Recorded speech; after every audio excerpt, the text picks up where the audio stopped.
I don't respect David Wood. His approach, I think, is very bad in many ways, and I need to talk about that. Welcome to the Revo Report. We're inspiring faith with reason and reason with faith.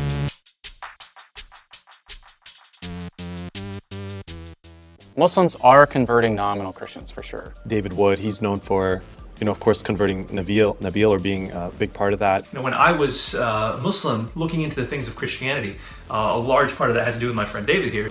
David, what are you doing? Those aren't Qurans, are they? No. You're not going to burn these books, are you? Well, the thought had crossed my mind. No!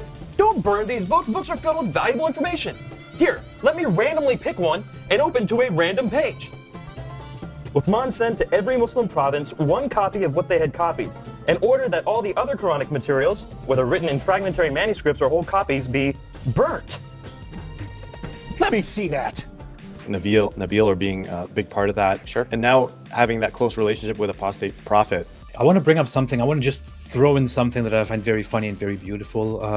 For the longest time, I always thought, no, if I want to practice something, if I want to follow something, I have to know 100% in my mind that it is absolutely true. It was actually David who recently helped me overcome that by just mentioning to me that that if you always think that you have to be 100% sure of what lies in front of you, you won't get anywhere. Of course, he said that all of this in a much more profound way, but it helped. So despite the fact that David Wood is a terrible influence on me, just kidding, I can learn a lot from him. And then now seeing apostate prophet kind of go over as well. I thought it was coming to me normally because yeah. So I recently went to church, and I have to collect all my thoughts about this now. Technically, I went to church for the first time a month ago, several weeks ago, for the first time with my wife. It might be possible to live as atheists for other people, but for me, to be very, very honest and very blunt, it wasn't a very pleasant ride. It wasn't a very pleasant experience.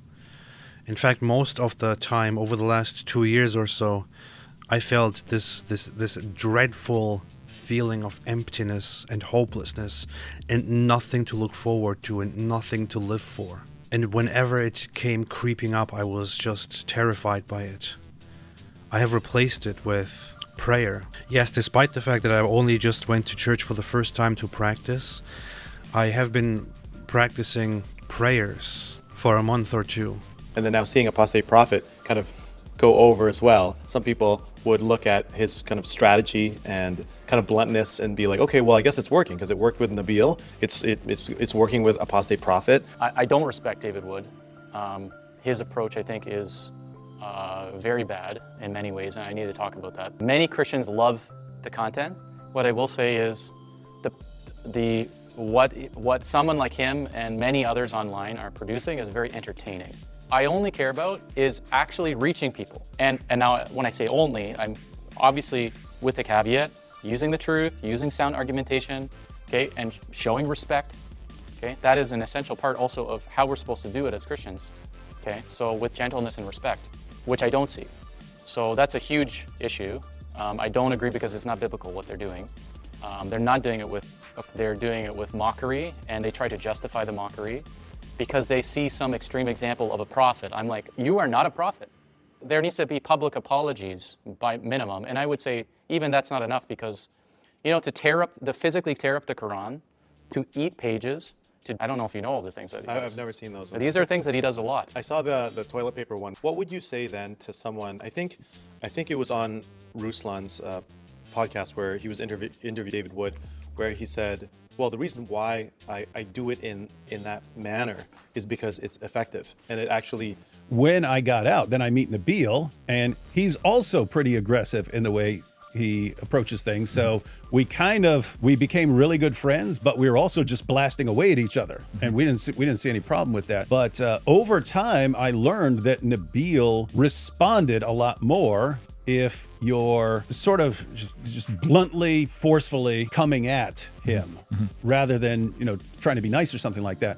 And at first I thought it was him because I didn't know a lot of other Muslims. I knew Muslims in prison, but that was prison Muslims. That's not like nice nice Muslims walking down the street and so on. So I was that way from interacting with Nabil, and I learned from him that he actually respects a more aggressive approach. And it was, like I picked that up when we were watching a debate between Jamal Badawi and William Lane Craig, and that was one of the most one-sided debates I've ever seen. I mean, Craig absolutely crushed everything Badawi said. Badawi couldn't answer anything Craig said. And by the end, Badawi was like yelling and so on. And from a Western perspective, most people would look at that and say, you're yelling because you're desperate, you're losing, and you're getting flustered. And Craig is calm because he knows he's winning. He doesn't have to start yelling. We finished watching the debate. I would have scored it like 95-5 to be generous. And we finished that, and I said, so, Nabil, what'd you think? And he said, Badawi clearly won. It was very interesting to me because there are people who just side with their guy, but Nabil's not like that. Nabil will honestly assess, a debate. And so I was like, what are you seeing? And it took me a while to unpack it. And what he was seeing was, when he actually broke it down to me, when Badawi starts yelling, it's because Badawi is passionate because there is a man who is leading people astray about God. And so he is so confident that he's right that it's welling up in a righteous anger. Craig is calm because deep down he doesn't believe what he's saying. And so I have to be aware. I'm thinking I need to be aware of what they're seeing because we're looking at the same thing and seeing things completely differently. So I had to be kind of aware of that. And, as time goes on, I found out other Muslims think the same way. Not all Muslims, but there a higher proportion of Muslims. They like it when you challenge them. And I can tell you're very passionate about this, right? Because there's a way that you've been kind of evangelizing. And the reason I'm passionate is I've actually met Muslims who have come back to Islam because of David Wood. Oh, wow. Okay. So. And they've told you that themselves? Yes. Like, hey, we watched this guy, and because of him, I actually... Yeah, like there's a famous interaction between him and Sheikh Uthman, where he and Anthony Rogers and there were other guys with them, and it was mainly those two that interacted with him. And there's like 2 or 3 videos that are about an hour to an hour and a half long. And if you watch those interactions where he goes to Sheikh Uthman's booth, and they make videos afterward reflecting on, I watch a lot of their content because I want to know what's actually influencing Christians about reaching Muslims. Even if I don't agree with it, I do consume a lot of the content. And so I'm not speaking as someone who doesn't know what they're saying and what they're doing, right? And I watched most of their... And I used to think that their argumentation was good years ago. Then I actually started engaging Muslims and found out that's not true. And especially, as I'm digging into the sources and I'm hearing what Muslims are saying, and then I'm looking at it and realize, no, actually they're right in their rebuttal. So, and actually I remember there was I think he was being interviewed by Cameron Bertuzzi on Capturing Christianity. I think it was an interview like the last couple of years where he was asked the question, like, how do you kind of anticipate when you're putting out a video, like what they're going to anticipate, what they're going to say in response, and how do you prepare for that? He says, I just put out the video. I don't think about what they're going to say. I'm like, what? Like, it's foolishness. He says, well, all I care is if they interact with it. Well, okay, so if you think about it, also psychologically even, if you even like for yourself as a Christian, look, when somebody comes to you and they bring objections to Christianity and you're able to fend off those objections, you walk away feeling better. Yeah, you feel more confident about your faith. Yeah. Well, guess what we're doing? We're helping them feel more confident about their faith in Islam. Because we use bad arguments, they rebut them all, they walk away, look, I won. And the Christian walks away very frustrated. And anybody who engages with Muslims, unless they're just like there to mock them and attack them, which I don't think is the average Christian who actually has a heart for Muslims, doesn't want to do that. They want to reach them. And they might laugh along at the content and they think it's interesting. They might think it's a good argument, but they haven't actually tried it with a Muslim and they haven't talked with Muslims. And they probably think, well, I can't really use that. And even David would have said you shouldn't. You shouldn't use his arguments. Because he said on many occasions on panels and live streams and things or in interviews, well, he said, people come up to me and they say like, I tried to use your point in this, and it's like, but this is how they say, what, you're trying to use my stuff with your friend? What are you, like, fool? Okay, because it's not useful is my point.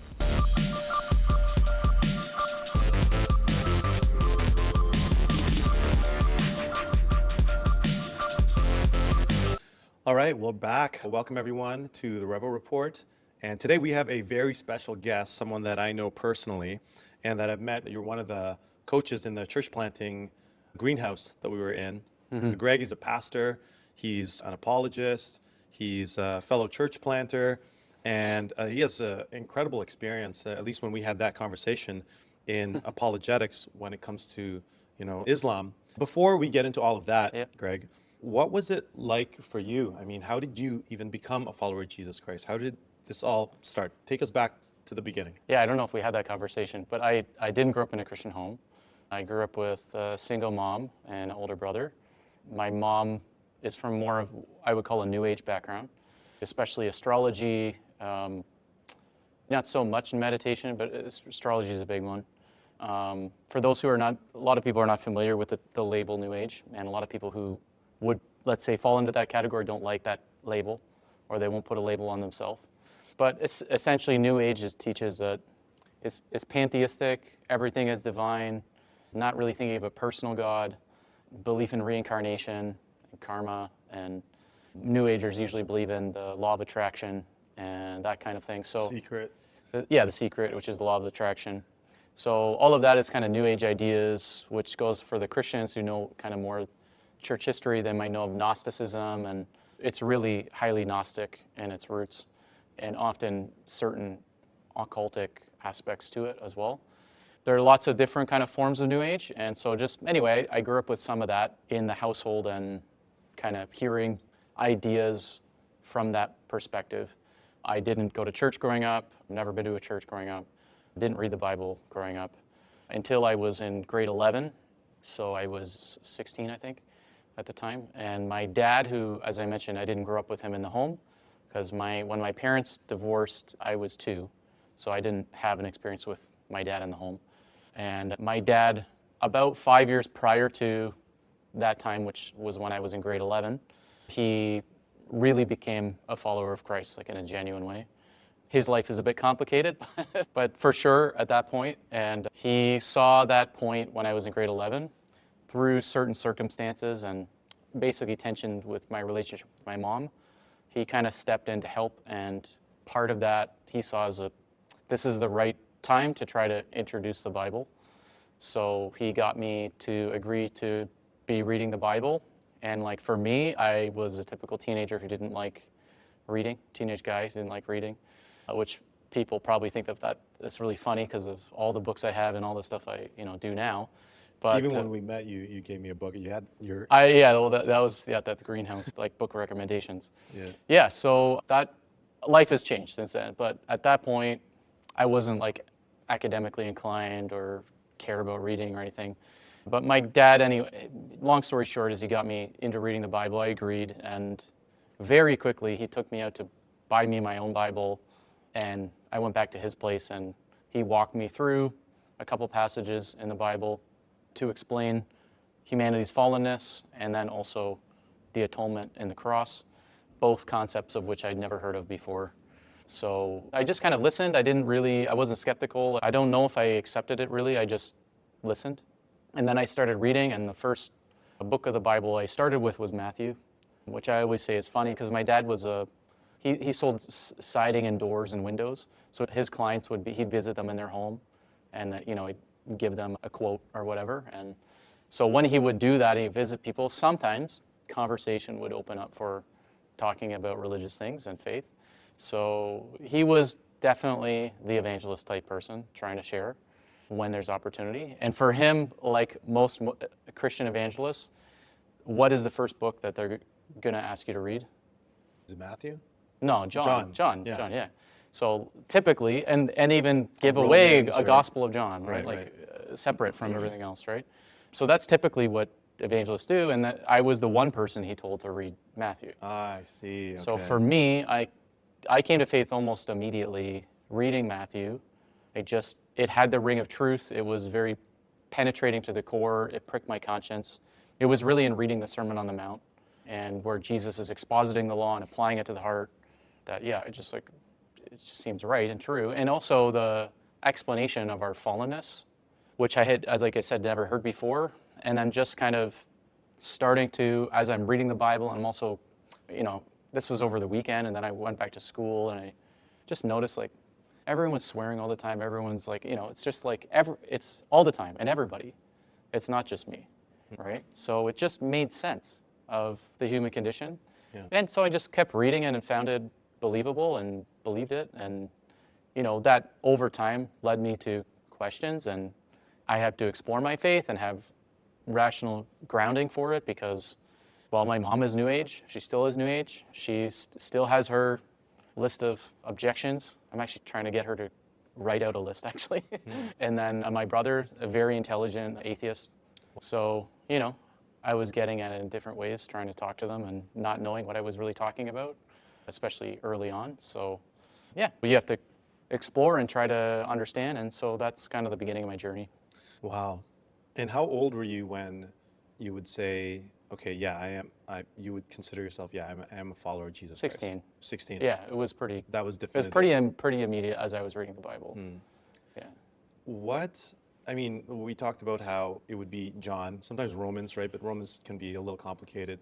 But wonder why your dad was telling others to read John, but he told you, suggested Well, Matthew. he wanted me to read through. He wanted me daily reading the Bible, I and see. I would, at this point, this is now a number of years, because it's 2002. So we were email corresponding because I didn't live with him, right? Right. So he wanted me to email him about what I read each day. So, ultimately our emails became kind of a Bible study. So he would be guiding me through understanding and stuff, and I'd be listening to sermons online, which they even were at that time. And so I think why he had me start in Matthew is just it's the beginning of the New Testament. Right. When he's wanting me to So read you through. go through Matthew, Mark, Luke, and John. When he got the Bible for me and sat me down, he showed me the one passage I remember that he showed me was Romans 8 verses 1 to 11. So it wasn't Matthew that he first showed me. Right. So he used that passage to help explain the human condition and the cross. Right. Yeah. And so it was really, aside from your dad, was it anybody else who kind of discipled you along? And how did you go from that to then, did you get plugged into his church? He actually wasn't going to a church. Is that right? Yeah, he was unchurched. So I like to say, so I started going to, so that was April 2002 when I was really getting into the Bible and became a believer. And, I grew up in one city, he lived in another, right? Adjacent, but, not in the same city. So I didn't know any Christians, right? In my high school, I didn't know any. And I would start talking to people about it. But, even back then, people were not open. There were a couple people I knew that kind of identified as that, but I didn't know what that really meant. And so I started going to their church, which is a walking distance from my house. And because I knew my mom wasn't going to go to church. So, and all I wanted, why it had a drive to go to church, was I wanted to meet other Christians. Right. And to be able to walk the walk with other people and talk. And like, not just my dad, who I don't even live with, right? So it was really just wanting Christian friends. And that's really how I see church, right? Like, church is really about, we can't do it on our own. We need to help each other and be there for each other. So by going to that church was a united church, so it was super liberal. I don't remember hearing anything false, but it wasn't really anything of substance. And I didn't make any connection there. So that was the first summer. By the end of the summer, I was telling my non-Christian friends, I need to meet Christian friends. Not that I don't want to be your friend, but yeah. And actually they understood, and one of them told me, I used to go to church when I was, younger, and my good friend from back then, I think she still goes to church. You want me to connect you with her? So she did, and then I started going to her church, and that's really my first home church, which is a Baptist church in Burlington, which is where I grew up, and I got baptized there. I went there, started going in September, and then the January following, I got baptized. And then the following September, I started going to Tindale University. Wow, that's fascinating. Did you, along the way, from 2002, when you started reading your Bible, when you read through the New Testament first, is there a point, though, where there was doubt that you kind of went backwards, or was it just kind of a continuous, these past over 20 years? Yeah, I wouldn't say that there was doubt, which is not trying to be pious or something. To me, it just seems so clearly right. But there were a lot of issues along the way. One is rationally justifying my own beliefs in trusting the Bible and so on for myself. Then there's another, trying to persuade somebody else who doesn't believe to become a Christian and to trust the Bible. Those are two different things. Because what is sufficient to help persuade that person is not necessarily what is like objectively rational that's sufficient for me to warrant my faith. Sometimes you need more to reach the other person who, coming from whatever perspective they're coming from. So for myself, it was really like I need to answer at times, let's say, apparent contradictions of the Bible or objections on theological grounds, on ethical grounds, on historical, scientific, whatever. So yeah, for me, it's really been a journey over the years, and it's really just continuous of I want good and consistent answers, not just answers. I want good and consistent answers to all of those issues that can come up for myself. And then, over time, it was primarily driven for myself. Secondarily, I'm also thinking about other people I'm trying to reach, even my family and other people. But first for myself. And then I'm also thinking, okay, well, now I started going to Tindale. Basically, I went there not because I thought I'm going to be a pastor necessarily. Well, sort of, I think by that point I thought that. But I just sensed kind of if you can call it a calling. I usually don't like to use that language anymore myself, but if we're going to call it a calling, a just sense of purpose for my life is going to be focused on the Word, on the Scriptures, helping people be introduced to it, and then helping people understand it. So both for believers to grow in understanding and deepen their theological education, understanding of it, and then people who don't know to be introduced to it in a way that they'll understand and they'll see why it's true. So that's really the sense of my purpose for life, really, in serving the Lord is focused in both those two ways. And so it just naturally led into pursuing like pastoral ministry and stuff like that, and going to school and et cetera. Right. Yeah. What's interesting what you said was that, the things that convince me are not going to be the same things that convince others. And that's so true, right? Yeah. Because we can use the same things that brought us to know Jesus and share with somebody else, and it doesn't even connect with them, right? And so how did that, from Tindale, how did that then spark your interest to delve into Islam? Yeah, so in the general thing is that wanting to just share with anybody, right? Islam was not something at all on my radar for the first number of years.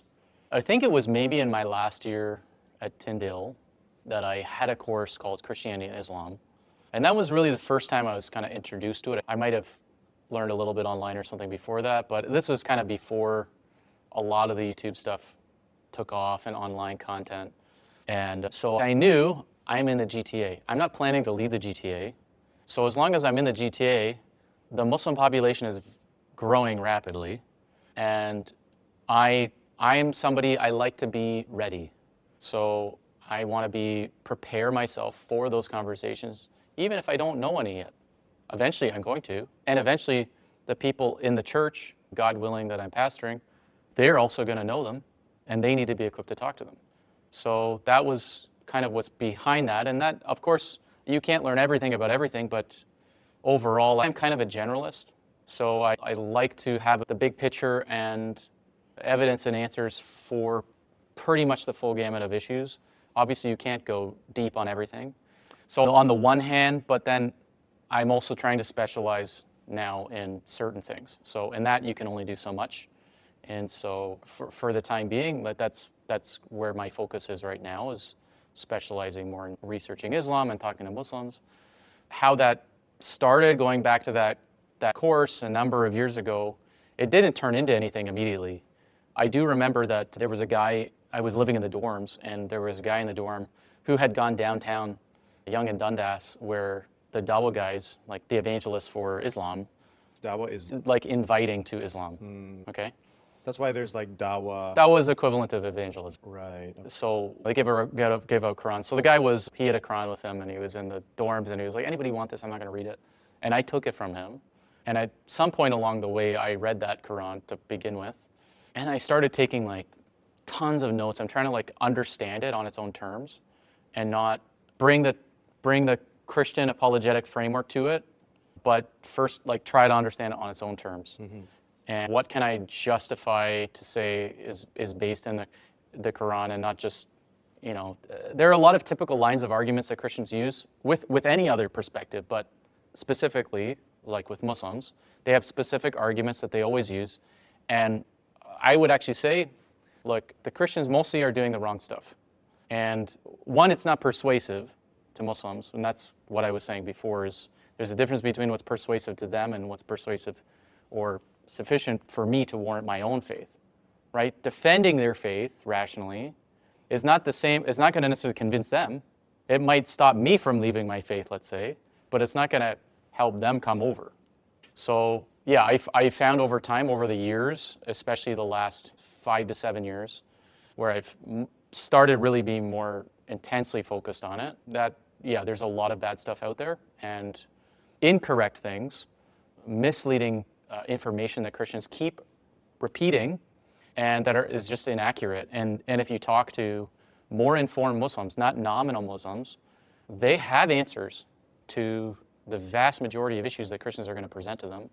And so Christians are really they're ill-equipped already, and now when they're hearing stuff online, which is mostly just bad argumentation or straw men or just really overtly offensive stuff that will just burn bridges and not help a Muslim hear you out, and it's not persuasive to them. Even if it's a good argument, it's not persuasive to them.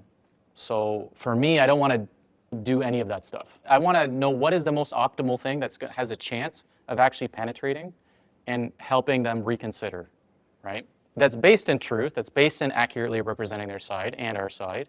Why would I?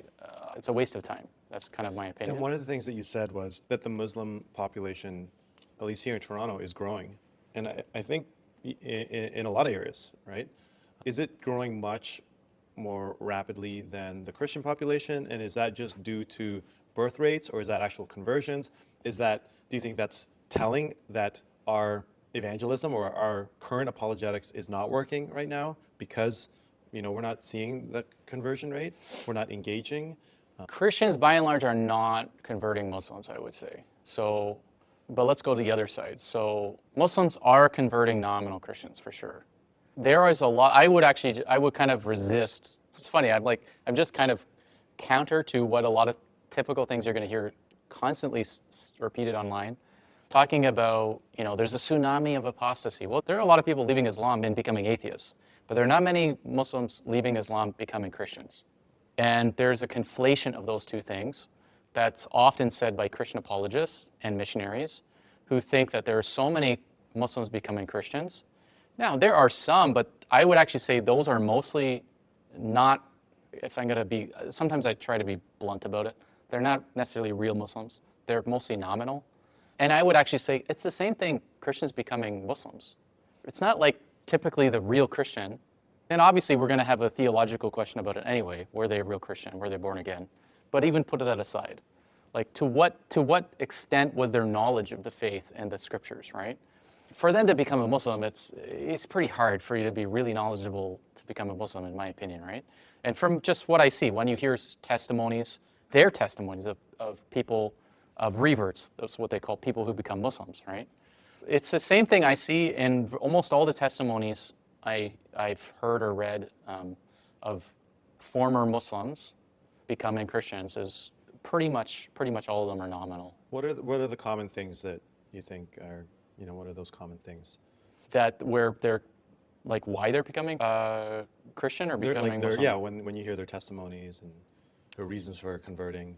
Okay, so there's a very common thing about Iran, right? Yeah, so Christians are using Iran to kind of, I think they're pumping up this idea of there's so many Muslims leaving Islam and becoming Christians.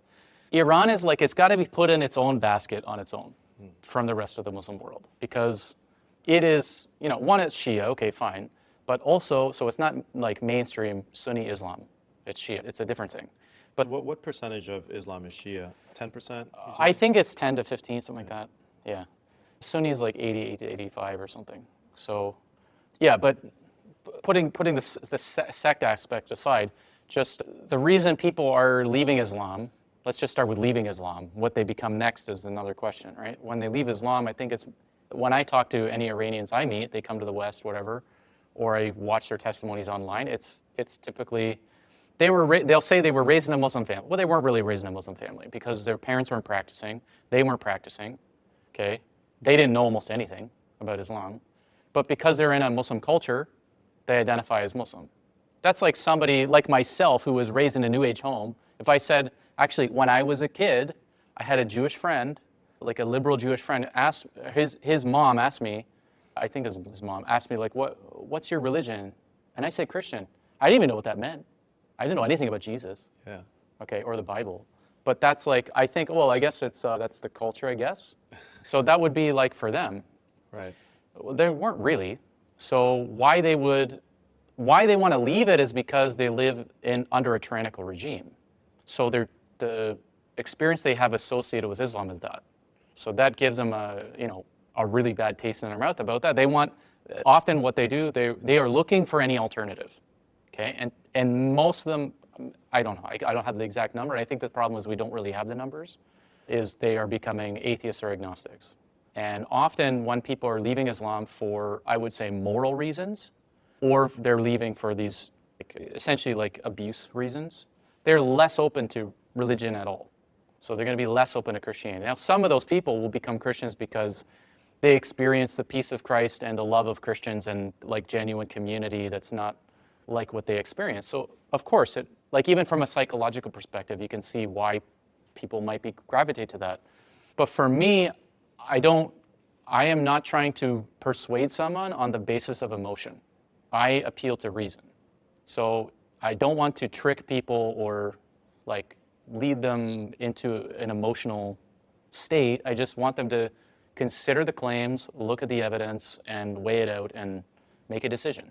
That kind of makes sense because when I think about, for example, Ayaan Hirsi Ali, Yeah. or you think about even Apostate Prophet right now, that Yeah. YouTuber, he went from Islam to atheism, and then now he said he started praying, and then he just Yeah. released a video the other day saying, I went to church for the first time, and Ayaan's journey was kind of like that, right? Yeah, Out I of think he's Islam. considering orthodoxy from what I heard, I don't know. Yeah, I think he went to I don't know if it was an Orthodox church or a Catholic church. But Yeah. yeah, one of those. Yeah, and Ayaan is now a Christian, I think Protestant of some kind, yeah. So do you see it going from, that's the route? It's not necessarily going from, I'm a Muslim. And those then are like going to- really intellectual people, and Yeah. they're not like the average person Yeah. who's like giving so much time to intellectually weigh out these issues. Exactly, yeah. And they're basically exhausting the resources of atheism, right? And finding it obviously empty. And now they're kind of forced through that search to, okay, I got to actually reconsider this that I just never really seriously considered before. So I think that's kind of the path that they're going through. But I think for many people, they just don't want anything to do with it, because what they think is that the Bible is the same as the Quran, Christianity is the same as Islam. It's all the same. So with the likes, for example, of David Wood, he's known for, of course, converting Nabil or being a big part of that. Sure. And now having that close relationship with Apostate Prophet, and then now seeing Apostate Prophet kind of go over as well. Some people would look at his kind of strategy and kind of bluntness and be like, okay, well, I guess it's working because it worked with Nabil. It's working with Apostate Prophet. What are you seeing online that's different from, let's say, your approach then? Or what are you seeing, might be some of the flaws in a more aggressive approach, maybe? Yeah, okay, so I'm mindful that there's different audiences watching, right? So the way that a Muslim will think of someone like David Wood, the way that a Christian will think of David Wood, who is watching videos and isn't actually talking to Muslims. Okay, look, I don't respect David Wood. His approach, I think, is very bad in many ways, and I need to talk about that. But many Christians love the content. What I will say is what someone like him and many others online are producing is very entertaining. So people like watching. The question I only care about is actually reaching people, right? And now when I say only, I'm obviously with the caveat, using the truth, using sound argumentation, okay, and showing respect, okay? That is an essential part also of how we're supposed to do it as Christians, okay? So with gentleness and respect, which I don't see. So that's a huge issue. I don't agree because it's not biblical what they're doing. They're doing it with mockery, and they try to justify the mockery because they see some extreme example of a prophet. I'm like, you are not a prophet, even if you call yourself AP. I mean, I don't want to pick on him because basically he's been an atheist. So, he's doing what he's doing, okay? But for people who are claiming to be Christians and doing it in outrageous things, that, if you change anything, you change the religion, or like anybody would think, or if you were the one to do it, you would never do it, okay? I wouldn't Like, I wouldn't invite him to come. If I'm going to visit a mosque with Christians, I would not let him come. He wouldn't be on my team. Okay? They get into a fight.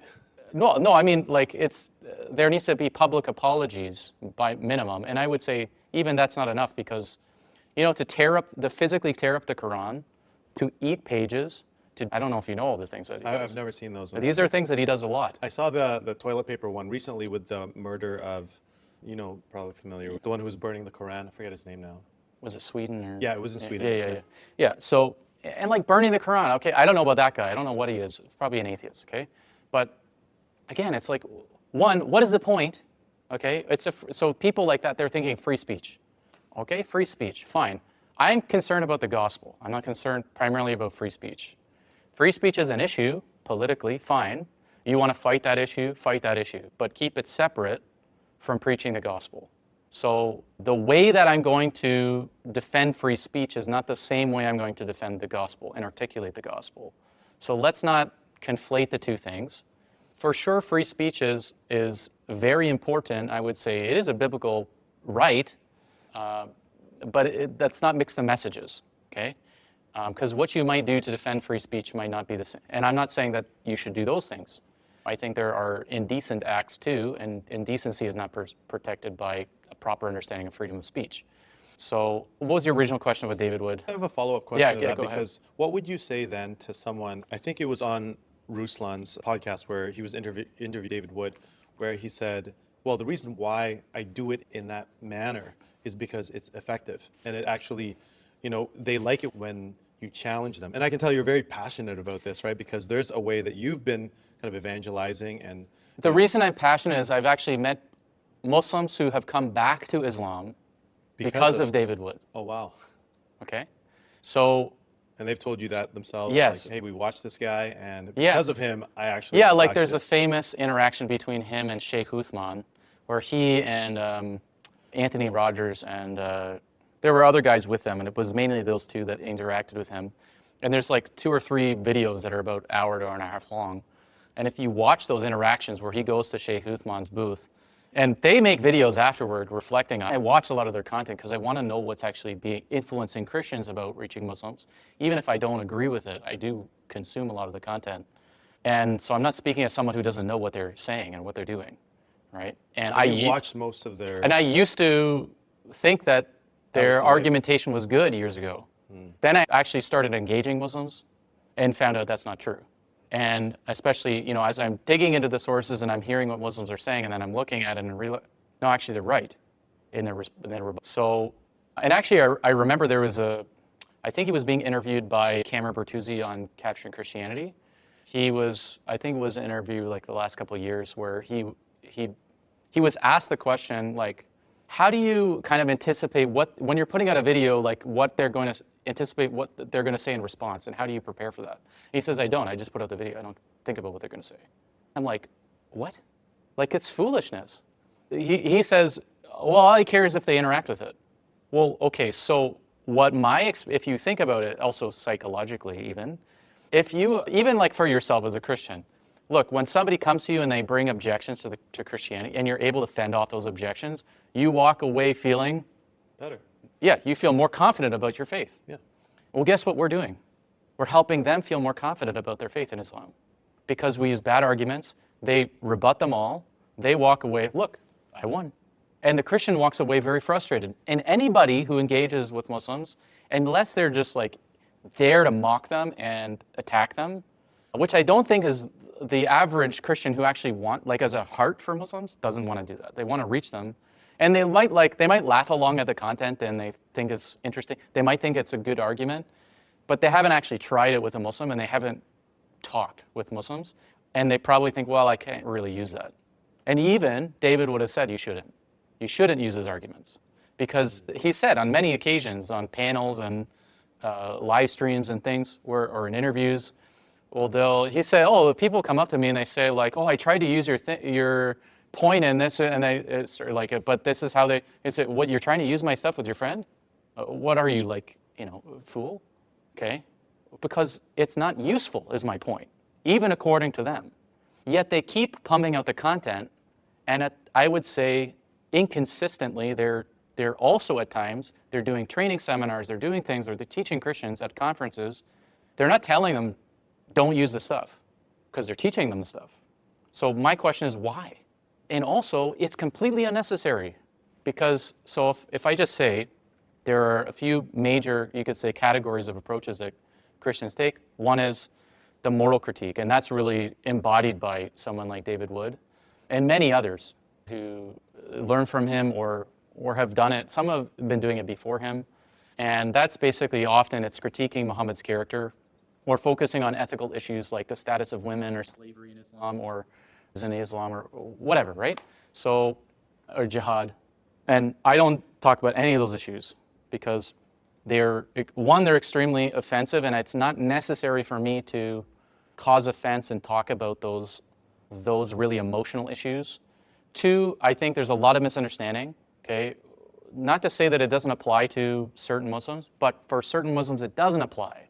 And this is the issue. I'm concerned about what was actually useful to talk with any Muslim.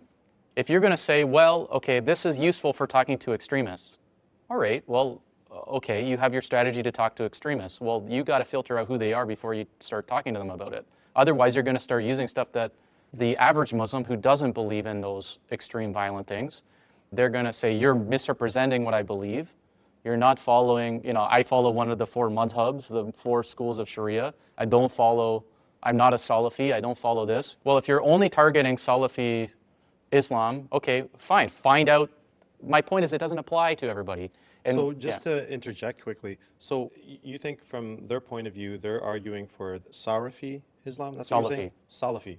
So what is that in particular? The kind of the jihad? Yeah, so actually, and based on also like talking to actual Muslims and based on even their explanations to me, right? So I would say, so Salafi, it refers to basically like the first 3 generations of Muslims going back to Muhammad. And that's what Salaf refers to. So they're saying they're Salafis. It's essentially like they're going back to the foundations, okay? The problem is, how do you go back to those foundations, and how do you figure out what is accurately representing that? You've got to go through, what sources are you using? Well, the sources you're using other than the Quran, because Muslims don't believe in just the Quran, right? They're not Quran only. They're, especially if we're talking about Sunni Muslims, mainstream Islam, they believe in the Quran and the Sunnah, which is, the way of the Prophet, which is not in the Quran. It's in vast hadith literature collections. It's in the Sirah, the biography of Muhammad, and so on. So there's the tafsir literature, the commentaries on the Quran. Those are like big categories of literature. That's where you're going to learn about these kinds of things. That's where the sayings of those people in those 3 generations, including the Sahaba, the companions of the Prophet, like would be equivalent for us kind of like the apostles, the first generation of disciples. They're going to have the best understanding of what was meant in the Quran, let's say, or the occasions when the verses were, according to Islam, revealed to Muhammad. So they were there in that context, so they can speak to it. They're the best interpreters. But the question is, how do you access those sayings? You have to go through these collections, and those collections are often by founders or significant religious figures associated with specific schools of thought in Islam. And these are the 4 madhabs, the schools of law, right? And so those schools of thought are after those first 3 generations. So what the Salafis are doing is they're basically trying to bypass it and go earlier, which on the one hand is kind of like it makes sense, but on the other hand, how do you get there? And you're reliant on the scholarship later that passes on those teachings. So if you're trusting that scholarship to get to that, why are you not following it? Okay, that's as best as I can kind of summarize how like I'm going to say a mainstream Sunni Muslim is anybody who follows one of those 4 schools, okay? And a Salafi is not necessarily holding to any of those schools, and so it ends up, I think that essentially how the mainstream Muslims see extremists is they are deviating by, essentially they're too arrogant to think that they can figure it out themselves and deviate from an established school of thought. What I'm saying is they're misrepresenting, if we're going to talk about Islam altogether as a whole umbrella, there are different forms of Islam. There are different, even within Sunni Islam, okay? As I said, there's 4 major mainstream schools. Okay, then there's the Salafis, and they can take on different forms, and they're not all extremists. Okay. So would you say then a lot of their arguments is a giant straw man? Many of their arguments are straw men. Like if somebody told us, oh, I'll give you a very common example. Okay, so Allah is the best of deceivers. This is the statement that many David Wood and Sam Shamoon and all these guys will make. Okay, what is their argument? They're saying when it says in the Quran that Allah is the best of deceivers. Well, that's a very startling statement. Okay, so how does a Muslim respond to it? Well, they're going to argue about the meaning of the Arabic. Okay, I actually think that the Muslim response to it is not a very good response, and that's why there's a perpetuating So they keep and forth, and the Muslims are never convinced. And they believe that the Christians are distorting the meaning. The simple answer, the simple meaning of what it just means in the Quran is, it's talking about people who are plotting against Allah's people, God's people, and God's ways. But God is the best of plotters. It's essentially God outsmarts the wicked, which is obvious. It's like there's nothing wrong with that. Now you might say, well, the Christian apologist is going to say, well, it means deception. God doesn't deceive. Have you read the Bible? Right? Let's not use double standards. Because God deceives in the Bible, right? 2 Thessalonians, he sends a strong delusion. In 1 Kings with the prophet Micaiah, he sends false spirits or deceptive spirits into the mouths of the false prophets in order for them to deceive. We're equate that with God is a liar, right? I think that's what the argumentation I get is. it. So my point is, I'm not saying that God is a liar. Can I defend the point biblically with the points I'm bringing? Right. Yeah, I think I can. Can I defend that to a Muslim? No. Especially, I'm going to say that statement in the Quran says Allah's a deceiver. Do you think that they see it that way, that the Christian's saying it? No. So I'm saying it's an obvious double standard. And I'm saying, yes, of course I think there is go back to the point I made before. There's a difference between providing a good answer that rationally justifies my belief and from persuading the other side. Okay? What is a good answer for me that I can see God isn't lying and how he can be justified in doing that? Okay, it's an act of condemnation on them, and he's letting them go their own way. Okay, they chose that way. Okay, he's letting them live in it. Okay, fine.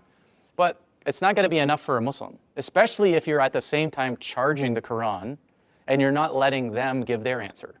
So this is kind of a big irony or hypocrisy, really, is that many of the Christian apologists are